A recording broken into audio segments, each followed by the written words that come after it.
والإسلام ديني ومحمدا رسول الله ويقيني أدنو إليه. بسم الله الرحمن الرحيم. أرأيت الذي يكذب بالدين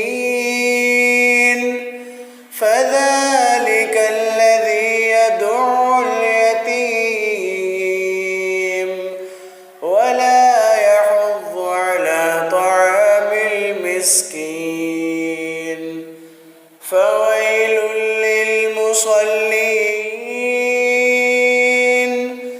الذين هم عن صلاتهم ساهون الذين هم يراءون